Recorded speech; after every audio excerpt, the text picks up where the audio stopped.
Hello everybody from Plant Reviews UK. Today is the 30th of April and I am talking about a beautiful daffodils. This time I have it in bloom, and this one is called Narcissus Sorbet, and this is a strikingly colored daffodil. I don't think I've ever seen another daffodil that shows this kind of a flared pattern with you see orangey yellow stripes against a white background in the corona, and to my knowledge, this is a very unique daffodil.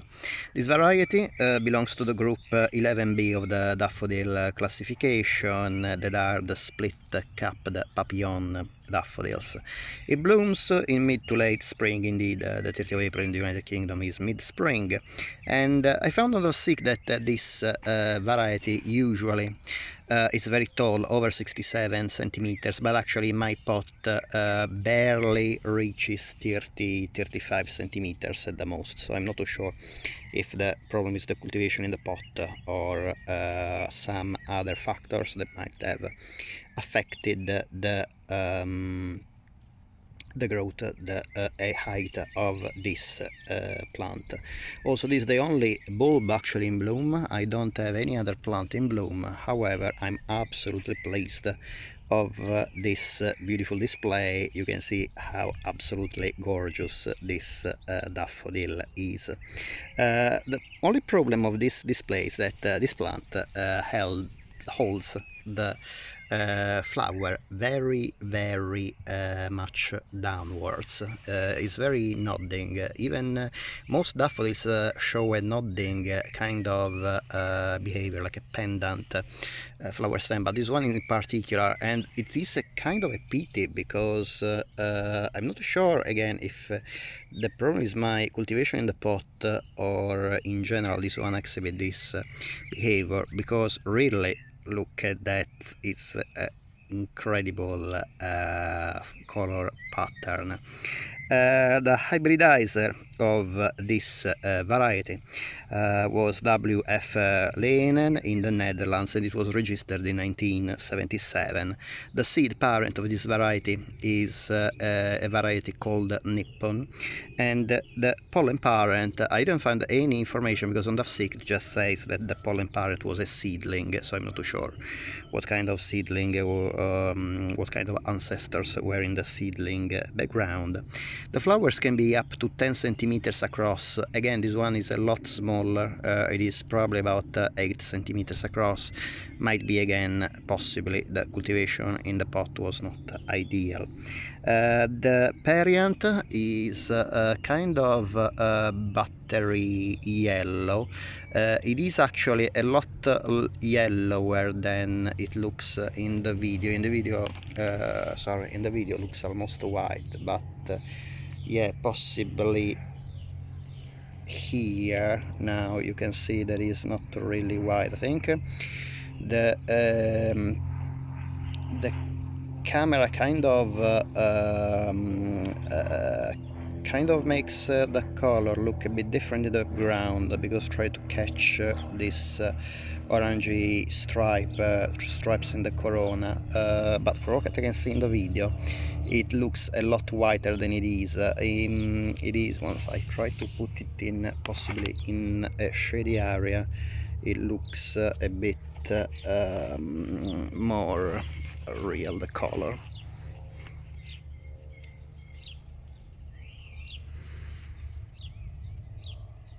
Okay, I think yes, now you can actually see the kind of pale. It's still pale, so don't imagine like this bright yellow, but again buttery yellow, so it is kind of a very light yellow, the perianth. And the perianth tepals, the tepals are very wide, and actually the flower look kind of the perianths, so the outer tepals, they look they make kind of a double triangle, you see, one pointing upwards and one pointing downwards. The corona segments are bilobed, as you can see, so there is this kind of indentation in the middle of the segment, and the central part of each segment has a yellow stripe that becomes orange at the end of the margin of the corona segments, while the lateral part of each segment is kind of whitish, very similar in color to this whitish yellow of the perianth. The scent of this flower is not really remarkable to me. It is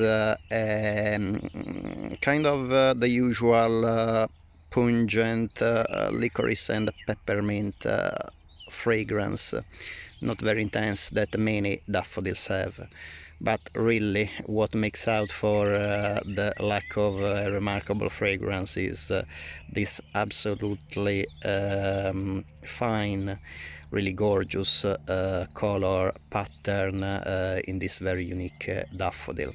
Like all daffodils, the bulbs need to be planted in autumn, and the leaves will start sprouting between